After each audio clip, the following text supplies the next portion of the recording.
அயல்நாட்டு கணவர் தேவையா? வெளிநாட்டு மாப்பிள்ளை தேவையா? அத பத்தி தான் நம்ம பேச போறோம். யாருமே ஆக்சுவலி பார்த்தீங்கன்னா, வெளிநாட்டுக்கு ரொம்ப ஆசைப்பட்டுலாம் போறது கிடையாது. ஜாலியா ஊர சுத்திக்கிட்டு, ஃப்ரெண்டு கூட சுத்திட்டு, கிரிக்கெட் விளையாண்டு, கோட்டிக்குள்ள விளையாண்டு அவங்கள தூக்கிட்டு போய் அங்க வெளிநாட்டுல போட்டுருவாய்ங்க. ஆல்மோஸ்ட் பல பேர் போறதுக்கு காரணமே அதுதான். இந்த 1000 பொய் சொல்லி ஒரு கல்யாணம் பண்ணலான்னு சொல்லுவாங்க. 1000த்துல 1 கூட எப்படி குறையாம பொய் சொல்றாங்கன்னு தெரியல இந்த வெளிநாட்டு மாப்பிள்ளைக்கு மட்டும். அப்புறம் இன்னொரு விஷயம் பார்த்தீங்கன்னா, இப்போ ஒரு வேளை திருமணம் ஆயிடுச்சுன்னா, அந்த பெண்ணோட மனநிலை எப்படி இருக்கும் இருக்குல்ல, அந்த பெண்ணை தாண்டி இருக்கிறவங்களோட மனநிலை எப்படி இருக்குன்றத பத்தி தான் இந்த வீடியோல பேச போறோம். வாங்க டைரக்ட்டா வீடியோக்குள்ள போயிடலாம். அதுக்கு முன்னாடி மறக்காம நம்ம சேனலை சப்ஸ்கிரைப் பண்ணுங்க, சப்ஸ்கிரைப் பண்ணிக்கோங்க. இந்த மாதிரி டிஃபரெண்ட் கான்செப்ட்டோட பேசுற நம்ம சேனலுக்கு சப்போர்ட் பண்ணுங்க.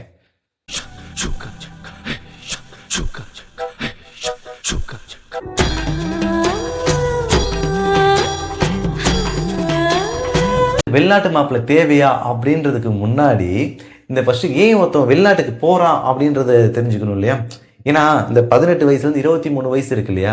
அப்போ பார்த்தீங்கன்னா ஜாலியாக கிரிக்கெட் விளையாண்டுக்கிட்டு பசங்க கூட சுற்றிக்கிட்டு அவன் இப்படி இருந்தால் எங்கே உருப்பட போகிறான், அவனை தூக்கி வெளிநாட்டுக்கு அனுப்ப தான் சரியா இருக்குன்னு சொல்லிட்டு அனுப்பிடுவாங்க. அதில் 50% பேர் அப்படி போகிறது தான்.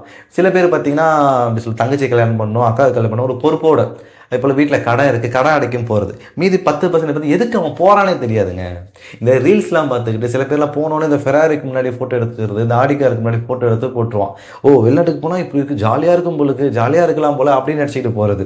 இந்த ரீல்ஸ்லாம் பார்த்துட்டு சில பேர் பார்த்தீங்கன்னா தான் வீடு கட்டணும், தான் ஏதோ வந்து கல்யாணம் பண்ணணும் அப்படின்னு ஒரு கொள்கை கோட்பாடோடு போகிறது. இப்படி தான். இதை தாண்டி வேறு எதுக்கு வெளிநாட்டுக்கு போகிறான் உங்களுக்கு தோணுச்சுன்னா மறக்காமல் கமெண்ட் பாக்ஸில் கமெண்ட் பண்ணுங்கள். வேறு இல்லைங்க, வேறு ஏதோ ஒரு ரீசன்னா டெஃபினட்டாக அதை கமெண்ட் பண்ணுங்கள், வாசிப்போம். ஓகேங்க, இது இப்போ முடிஞ்சிருச்சுங்க இல்லையா? இப்போ கல்யாண மேட்டருக்கு வருவோம். எடுத்தோடனே இப்போது பல பேருக்கு வந்து வெளிநாட்டு மாப்பிள்ளை இது கல்யாணம் பண்ணி கொடுக்கக்கூடாதுன்னு ஒரு மைண்ட் செட்டில் தாரங்க இருப்பாங்க. கூழோ கஞ்சியோ அது இங்கேயே குடிச்சிட்டு போட்டோம், எதுக்கு அந்த வெளிநாட்டு மாப்பிள்ளைன்னு ஒரு மைண்ட் செட்டில் இருப்பாங்க. ஆனால் அந்த மாப்பிள்ளை வீட்டில்னு சொல்கிற வார்த்தை என்னென்னா, மாப்பிள்ளை வந்து 1,00,000 சம்பாதிக்கிறாரு சொன்னோன்னே ஆஃபுங்க. யாருக்கெல்லாம் வந்து வெளிநாட்டு மாப்பிள்ளை கல்யாணம் பண்ணி கொடுக்கக்கூடாதுன்னு ஒரு எண்ணத்தோடு இருக்காங்களோ, மாப்பிள்ளை 1,00,000 சம்பாதிக்கிறான்னு ஆஃபு. இப்போ ஒருத்தவங்க கவர்மெண்ட் வேலை பார்க்குறான்னு வச்சுக்கோங்களேன், அவன் எவ்வளோ வேணாலும் சம்பாதிக்கிறான், கவர்மெண்ட் வேலை கொடுத்துருவாங்க. சில இனம் இருக்குது. அந்த இனம் பார்த்தீங்கன்னா கவர்மெண்ட் மாப்பிள்ள தான் வேணும்னு சொல்லிட்டு அந்த ஒரு இனம் தேடும். மேபி எனக்கு தெரிஞ்சு இன்னொரு வாட்டி மோடிலாம் ஆட்சிக்கு வந்துட்டாருன்னா அந்த இனம் அழிஞ்சிரும்னு நினைக்கிறேன். சரி, ஓகே, அதை அடுத்த டாப்பிக்கில் பேசிப்போம். இப்போது அவங்களுக்கு கொடுத்துருவாங்க. இந்த ஐடியில் வேலை பார்க்குறவன் எல்லாம் பார்த்தீங்கன்னா ஒரு பெரிய கம்பெனியில் வேலை பார்க்குறவன் வந்து 50,000 சம்பாதிக்கிறேன், 80,000 சம்பாதிக்கிறேன், பே ஸ்லிப் இருக்கும். அதை வச்சு ஓகே, ஆமாம் கண்டிப்பாக அவன் அவ்வளோதான் சம்பாதிக்கிறேன் கண்டுபிடிச்சலாம். பட் வெளிநாட்டில் அப்படி யூகிக்கவே முடியாதுங்க. மாப்பிள்ளை 1,00,000 சம்பாதிக்கிறா 1,00,000 தான், 80,000 சம்பளம் 80,000. ஏன்னா அதில் பேசிட்டு வராது. கேட்டால் ஒரு அக்கௌண்ட்டில் பாதி காசு அக்கௌண்ட்டில் போடுவார், மீதி காசு வெஸ்டர்ன் மெல்லில் போடுவார், சில காசை தூக்கி அவாலால் போட்டு அனுப்புவார். இப்படி தான் சொல்லுவாங்க, ஒரு கதை சொல்லுவாங்க. ஆனால் உண்மையிலே விஷயம் அதுக்காக 1,00,000 சம்பாதிக்காத ஆளே கிடையாது அப்படிலாம் சொல்லல, சம்பாதிக்கிறாங்க. பட் நான் சொல்கிறதெல்லாம் பார்த்தீங்கன்னா லட்சத்தில் ஒருத்தவங்க தாங்க. அவங்க என்னது முதல் ஃபாரினில் இருக்கிறவங்க என்ன சம்பளம், பேசிக் சம்பளம் புரிஞ்சுக்கோங்களேன். 30,000 40,000 45,000 தாங்க சம்பளம். இந்த ஏஜுக்கு போகிறாங்க பார்த்தீங்கன்னா, கல்யாணத்துக்கு முன்னாடி இருக்கிற ஏஜுக்கெலாம் பார்த்தீங்கன்னா, ஏஜ்னா அவன் என்ன போய் வேலை பார்ப்பான்? இல்லை இப்போது மாப்பிள்ளை வந்து என்ன இப்போ ஒரு மாப்பிள்ளை பேசுகிறாங்கன்னா, மாப்பிள்ளை என்ன பண்ணுறாருன்னு கேளுங்களேன். மாப்பிள்ளை ஃபாரினில் இருக்கார். இப்போ நம்ம ஊரில் மாப்பிள்ளை என்ன பண்ணுறாங்க கேட்டால் என்ன சொல்லுவீங்க? அவர் டாக்டராக இருக்காருங்க, இன்ஜினியராக இருக்காங்க, இப்போ கொத்தனாருங்க, அவர் இப்போ எலக்ட்ரிஷியனுங்க, ஏசி மெக்கானிக், இதோ அவர் என்ன வேலை பார்க்குறோம் அதை பேசுவோம், அதை சொல்லுவாங்க கரெக்டாக. பட் ஃபாரினில் இருக்கவங்க மட்டும் என்ன ஸ்பெஷல்னு எனக்கு தெரியல. மாப்பிள்ளை என்ன பண்ணுறாங்கன்னா, மாப்பிள்ளை ஃபாரினில் இருக்காரு. திரும்ப கேளுங்களேன், இல்லைங்க மாப்பிள்ளை என்ன பண்ணுறாரு, மாப்பிள்ளை அதாங்க ஃபாரினில் இருக்காங்க. திரும்ப அதான் சொல்லுவாங்க.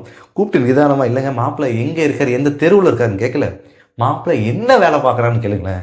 அப்போ சொல்லுவான், இல்லைங்க மாப்பிள்ளை டிரைவரு, அங்கே வந்து புரோட்டா மாஸ்டராக இருக்காரு, களை வெட்டுறாரு, இப்படி தான் சொல்லுவாங்க. மேக்ஸிமம் 80% இதுதானங்க வேலை. நான் முன்னாடி சொன்ன மாதிரி சம்பளம் பார்த்தீங்கன்னா 30,000 45,000ங்க. அதில் அவர் வந்து சாப்பிட்டுக்கணும். ஒரு ரூம்னா தனியாக எடுக்க முடியாது. ஒரு 7-8 பேர் இருப்பான் அந்த ரூமில். மேலே ஒரு அடுக்கு கட்டிலாக இருக்கும், அதில் தங்கிட்டு இருப்பான். தங்கிட்டு ஒன்றா சாப்பிட்டுக்கிட்டு அப்படி பண்ணால் தான் வீட்டுக்கு ஒரு 30,000 35,000 அனுப்ப முடியும். ஒன்றுமே இல்லை, ஒரு ரீசார்ஜ் பண்ணுறதுக்கு 1,500 நம்ம ஒரு காசுக்கு. ஆனால் நம்மக்கிட்ட வந்து 1,00,000 சொன்னோடனே பொண்ணு வீட்டில் என்ன பண்ணுவோம், 1,00,000 மாதம் சம்பாதிக்கிறது, அதில் ஆஃப் ஆகிடுவாங்களா? அது மீறியும் வேணாங்க அப்படின்னு யாராவது தோணுச்சுன்னு உடனே அடுத்த பிட்டை ஒன்று போடுவாங்க. இல்லை மாப்பிள்ளை வந்து 4 வருஷமாக அங்கே இருக்காரு, இன்னும் ஒரு 4 வருஷம் வேலை பண்ணால் பர்மனெண்ட் ஆகிட்டாருன்னா அங்கேயே வந்து வீடுலாம் கொடுத்துருவாங்க. அவருக்கு கொடுத்துட்டாங்கன்னா அப்புறம் பொண்ணை வந்து கூப்பிட்டே போயிடுவார் ஃபாரினுக்கு. அதில் டோட்டலாக அவுட்டு, பொண்ணு வீடு டோட்டலாகவே அவுட்டு. ஓ, பொண்ணு இப்போ ஃபாரினில் செட்டில் ஆகிடுவா, அவ்வளோதான் முடிஞ்சு போச்சு, ஃபாரினர் ஆகிடுவாங்க அப்படின்னு ஒரு இமேஜை க்ரியேட் பண்ணிவிடுவாங்க. எனக்கு அது ஏன் அப்படி சொல்கிறாங்கன்றது தெரில. பட் 1000 பொய் சொல்லலாங்க, ஆனால் ஒவ்வொரு பொய்யுமே இந்த நங்கரம் போட்ட மாதிரி இருக்கக்கூடாது இல்லையா? அது ஏன் ஒருவேளை நம்ம இந்த பீகார்லேருந்து வர இந்த ஒடிசாலேருந்து தமிழ்நாட்டில் வர வேலை பார்க்குறான் பார்த்தீங்களா, கொத்தனார் வேலை ஏதோ சம்திங் வேலைலாம் பார்க்குறான்ல, ஒரு 5 வருஷம் வேலை பார்த்தா இங்கேயே ரேஷன் கார்டு வாங்கி வீடு பிடிச்சிருந்துறாங்களா, அந்த மாதிரி ஃபாரின்ல அந்த மாதிரி செட்டில் ஆகிடுவாங்க போல அப்படின்னு உங்களே ஒரு மனக்கணக்கு பண்ணிக்கிறாங்களா. கேட்குற பொண்ணு வீட்டுக்கு யோசிக்க மாட்டேன், ஓ பொண்ணு அப்போ ஃபாரினில் செட்டில் ஆகிடுறான், ஓகே ஓகே ஓகே அப்படின்னு ஒரு மைண்ட் செட்டுக்கு வந்து மாப்பிள்ளை 1 லட்சம் சம்பாதிக்கிறாரு, அதுக்கு கேரண்டி கிடையாது. ஒரு 4 வருஷத்துக்கு அப்புறம் மாப்பிள்ளை பர்மனெண்ட் ஆகிடுவார், அதுக்கும் கேரண்டி கிடையாது. அப்புறம் பொண்ணு அங்கேயே செட்டில் ஆகிடும், ஃபாரினர் ஆகிடும், அப்பா அவ்வளோதான் டபுள் சிட்டிசன் ஆகிடும், அதுக்கும் கேரண்டி கிடையாது. இதை நம்பிடுவாங்க. அது ஏன் ஓகேங்க கல்யாணம் பண்ணி கொடுத்துட்டாங்க, ஒரு 4 வருஷம் ஆகுது 5 வருஷம் ஆகுது, மாப்பிள்ளை வந்து அங்கே தான் இருக்குது, வந்து தான் போகிறாரு, பொண்ணை கூப்பிட்டே போகலாம் உங்களால் கேட்க முடியுமா போயிட்டு? ஏங்க அதை சொல்லி தாங்க 40 பவுன் போட்டிங்க, இப்போ நாங்கள் வெளிநாட்டுக்கே போகலாம் மீதி 20 பவுன் போடுங்கன்னு கேட்க முடியுமா? இல்லை என்ன பண்ண முடியும் சொல்லுங்கள்? ஆக்சுவலி நான் முன்னாடியே சொன்ன மாதிரி ஒருத்தன் வெளிநாட்டுக்கு போகிறதுக்கான மேஜர் ரீசனே வந்து சம்பளம் தாங்க. அந்த சம்பளத்துக்காக தான் போகுது. நம்ம என்ன சொன்ன 30,000 ஒரு 45,000 வருங்க, ஒரு 40,000 வச்சுக்கோங்களேன். அந்த 40,000 சம்பாதிக்கிறதுக்கு இங்கே 1,50,000 லட்ச ரூபா செலவு பண்ணிட்டு போகிறாங்க. இப்போல்லாம் கிடையாது, டிக்கெட்டை போட்டால் போதும் போயிட்டே இருக்கலாம் அப்படின்னு யாராவது நீங்கள் யோசிச்சிங்கன்னா உங்களுக்கு ஒரு விஷயம் சொல்கிறேன். விசாக்குன்னு ஒரு அமௌண்ட் வாங்குவோம் ஒரு ஏஜென்ட் தெரியுமா? இல்லைங்க சித்தப்பா வெளிநாட்டில் இருக்கார், அவர் ஃப்ரீ விசா அனுப்பிடுவார்னா எத்தனை பேர் ஃப்ரீ விசாவில் போகிறோம் சொல்லுங்கள்? ஒரு ஏஜென்ட்டுக்கு டிக்கெட்டோட சேர்த்து ஒரு 80,000 வாங்குவாங்க. ப்ளஸ் பார்த்தீங்கன்னா தலைவர் வந்து 1 மாதமாக வேலைக்கெலாம் போக மாட்டார், ஏன்னா ஃபாரினில் போகிறார். அதனால் வந்து ஃபாரின் போகிறனால அவர் வந்து இங்கேயே வந்து உடம்பு தேற்றணும், நீ வந்து உடம்பு உடஞ்சிடும், அதனால் இங்கேயே ஜாலியாக அதுக்கப்புறம் போய் அங்கே போய் கஷ்டப்படு அப்படின்னு சொல்லிட்டு 1 மாதம் வச்சுப்பாங்க. இந்த 1 மாதம் அவர் வேலைக்கு போயிருந்தாலும் ஒரு 20,000 வாங்கியிருப்பார்ல, அதோட வருமானம் இருக்குது. ப்ளஸ் வந்து ஒரு புதுசாக ஒரு 4-5 சொக்கா எடுப்பார். ஆனால் அங்கே போனால் ரேட் அதிகனால இங்கே ஒரு சொக்கா எடுத்துப்பார். நம்ம ஏர்போர்ட்லாம் போகிறோம், அதனால் ஸ்டைலாக இருக்குன்னு ஒரு ட்ராலி பேக் வாங்கிடுவார். அப்புறம் பார்த்தீங்கன்னா மெடிக்கல் பார்த்தீங்கன்னா சென்னையில் போட்டால் சரி, சில டைமில் டெல்லியில் போட்டுருவான். டெல்லியில் போனால் 5,000-7,000 செலவாகும், அதை முடிக்கணும். அதுக்கப்புறம் ஒரு டிக்கெட் பார்த்தீங்கன்னா திருச்சிலையோ இல்லை சென்னையிலே போடுவார். அங்கே வந்து ஒரு 10 பேர் ஃபேமிலியோடு கூட்டு தான் போவாங்க, ஒரு கார் புக் பண்ணுவாங்க, அந்த 10 பேருக்கு சாப்பாடு. அப்புறம் இதெல்லாம் பார்த்தீங்கன்னா வட்டிக்கு வாங்கி தான் பண்ணுவோம். இல்லை வட்டிக்கு வாங்கி பண்ணுறாள் தான் இங்கே முக்கால்வாசி பேர். அது இல்லைன்னு யாராலுமே மறுக்க முடியாது, அதுக்கான வட்டி இருக்குது. இதெல்லாம் இந்த 45,000 நீ சம்பளம் வாங்கிட்டு இவ்வளோ செலவு பண்ணுற, எவ்வளோ பண்ணுறான் பாருங்களேன். அப்போ இதெல்லாம் உங்களுக்கு கழிச்சது போய் என்ன வரும்? அந்த ரூமு, சாப்பாடு, அப்புறம் ரீசார்ஜ் பண்ணி போப்போம், செலவு பண்ண காசு, இதெல்லாம் போய் என்ன வரும்? நான் பிஸ்னஸ் பண்ணுறேன், ஸோ அதெல்லாம் நான் முன்னாடி யோசிக்கிறேன். இந்த மாதிரி எத்தனை பேர் முன்னாடி யோசிப்பான் சொல்லுங்கள்? ஓகே ஃபைன் பாருங்க, சொல்லும் போது எனக்கே ஒரு பக்கம் இருக்குது, இவ்வளோ செலவு பண்ணிட்டு போயிடா 45,000 வாங்குவேன் அப்படின்னு இருக்கு. சரி ஓகே. அப்புறம் முக்கியமான விஷயங்க, மாப்பிள்ளை வந்து வெளிநாட்டில் எவ்வளோ சம்பாதிச்சாலும் சரிங்க, எவ்வளோ சம்பாதிச்சாலும் அது அவருடைய வருமானம் கிடையாது. ஏன்னா ஒன்றும் ஃபாரின்லேயே அவர் இருக்க போகிறது இல்லை, இங்கே வருவார். ஏன்னா பொண்ணாடி புள்ள ஆச்சுன்னா இங்கே இருந்தாகணும், புள்ளோட முகத்தை பார்க்கணும். ஸோ குழந்தை வந்து இவர்கிட்ட விளையாடணும். கரெக்டாக இது எல்லாருக்குமே இருக்கிற ஆசை தானே. ஒரு வருமானம்ன்றது இங்கே வந்து அவர் என்ன சம்பாதிக்கிறாருன்றது தான் நிலை, இங்கே என்ன சம்பாதிக்கிறாருன்றது தான் அவருடைய வருமானம். ஃபாரினில் சம்பாதிக்கிறது கணக்கே கிடையாதுங்க. இங்கே அவர் என்ன சம்பாதிக்கிறாரு, இங்கே வந்தால் வேலை பார்த்தா என்ன சம்பாதிப்பார், அதுதான் அவருடைய வருமானம். ஸோ அங்கே சம்பாதிக்கிறத கணக்கில் வச்சுக்காதீங்க, இங்கே என்ன சம்பாதிக்கிறோம் அதுதான் வருமானம். ஃபைனலாக உங்களுக்கு ஒரே ஒரு விஷயத்த நான் கன்வே பண்ணிடுறேன், கிளியராக கன்வே பண்ணிடுறேன். நீங்கள் போய்ட்டு மாப்பிள்ளை வந்து 1 லட்சம் சம்பாதிக்கிறாரு இப்படி அப்படின்னு எவ்வளோ விஷயங்களை சொல்கிறீங்களே, அந்த பொண்ணுக்கிட்ட இதெல்லாம் பார்த்தீங்கன்னா பாசிபிளாக அவங்க சொல்கிற விஷயங்கள்லாம் உண்மையாக பாசிபிளாக எதுவுமே உங்களுக்கு தெரியாது. பட் சொல்கிறீங்க. பட் நடைமுறைன்னு ஒன்று இருக்கு இல்லையா, அந்த நடைமுறை விஷயத்த ஏன் சொல்ல மாட்டீங்க? கல்யாணத்துக்கு அப்புறம் என்ன நடக்குன்றதை ஏன் சொல்ல மாட்டீங்க? அதை சொல்லி அவங்க 1000 போய் சொல்லட்டுங்க.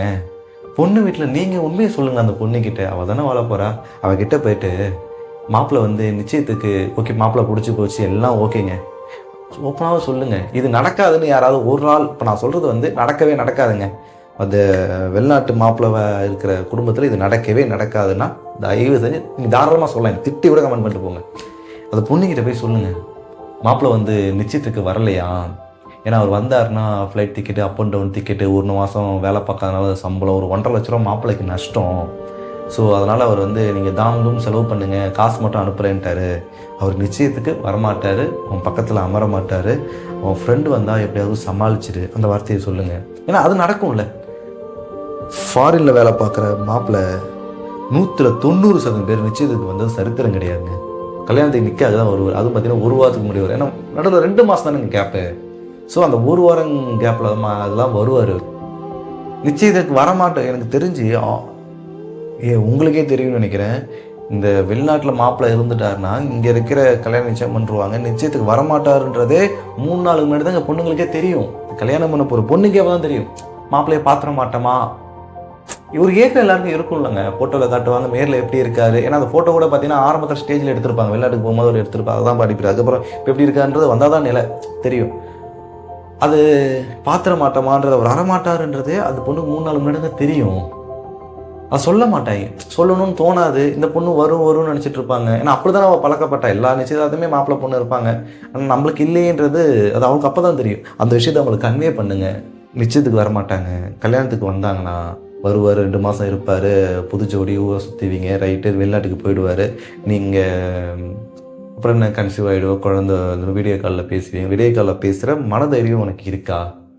ஏன்னா இதெல்லாம் அவன் பழக்கப்பட்டதே கிடையாதுல்ல. அவளுக்கு என்ன தெரியும் சொல்லுங்கள்?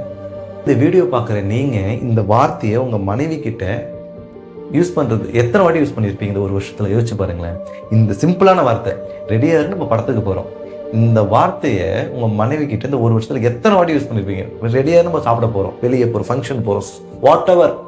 இந்த ஒத்த வார்த்தை நீங்கள் நான்லாம் பார்த்தீங்கன்னா எனக்கு தெரிஞ்சு ஒரு மாதத்துக்கே நான் 1000 வாட்டி யூஸ் பண்ணுவோங்க. இப்போ நீங்கள் எத்தனை வாட்டி யூஸ் பண்ணியிருப்பீங்க? பட் அந்த வெளிநாட்டு வாழ்க்கைன்றது இந்த ஒரு சின்ன வார்த்தையை பயன்படுத்த ஒரு வருஷம், ஒரு வாட்டி பயன்படுத்துவது. ஆக்சுவலி ஒரு வாட்டி இந்த வார்த்தையை அவங்க கேட்கறதுக்கு ஒரு வருஷம் ஆகும், சில பேருக்கு 2 வருஷம் ஆகும். இதெல்லாம் கன்வே பண்ணுங்க, தயவு செஞ்சு இதெல்லாம் அந்த பொண்ணுக்கிட்ட சொல்லிடுங்க. அவளுக்கு என்ன தெரியுங்க? ஒன்றுமே தெரியாதுங்க. என்ன தெரியும்? அப்போ நீங்கள் யார் கன்வே பண்ணணும் அந்த பொண்ணுக்கு? அவள் தான் முன்னாடியே சொன்னால் அவங்க 1000 பொய் சொல்லட்டும், நீங்கள் உங்கள் பொண்ணுக்கு உண்மையாக இருந்துட்டு போங்க. வரமாட்டது கன்வே பண்ணுங்க. வீடியோ காலில் பேசுகிற பக்குவம் உனக்கு இருக்கான்னு கேளுங்க. குழந்தை பார்த்ததுக்கப்புறம் இருப்பாங்க, 2 மாதம் இருந்து அவர் இங்கே தங்கிட்டாரு, இங்கே இருந்துட்டாரு, இங்கே ஏதோ ஒரு வேலை பார்த்துட்டு பொழைச்சிக்கிட்டாருன்னா ஃபைன், எந்த பிரச்சனையும் இல்லைங்க. வாழ்க்கை நாசுக்கார் நல்லா தான் போகும், குறையே சொல்ல முடியாது, நல்லா போகும். ஒரு வேளை வெளிநாட்டுக்கு போகிறாரு அப்படின்னா, இல்லைம்மா ஒரு வேளை அவர் வெளிநாட்டுக்கு சப்போஸ் போகிறாருன்னா அவர் அந்த ஏர்போர்ட் வரைக்கும் குழந்தை அவர் கையில் தான் இருக்கும். ஃப்ளைட்டுக்கு டைம் ஆகிடுச்சு அப்படின்னு இந்த குழந்தைய உங்கள் கையில் கொடுத்தாருன்னா அந்த கணம் நீ தாங்குவியா? அப்போ உன் மனப்பக்குவம் எப்படி இருக்கும்? அந்த கணம் நீ தாங்குவியான்றதை மட்டும் அந்த பிள்ளைகிட்ட கேட்டுருங்களேன். இல்லை நான் தாங்குவேன்னா உங்கள் விருப்பம். அவள் அழுதுட்டானா தயவு செஞ்சு, ரொம்ப தயவு செஞ்சு உங்ககிட்டே விட்டுடுறேன். சரி, ஓகே. இன்னும் ஒரு நல்ல வீடியோவில் ஒரு நல்ல கான்செப்டோடு உங்களை சந்திக்கிறேன். அது வரையும் நான் உங்கள் ஷோக்கத். பாய், டேக் கேர்.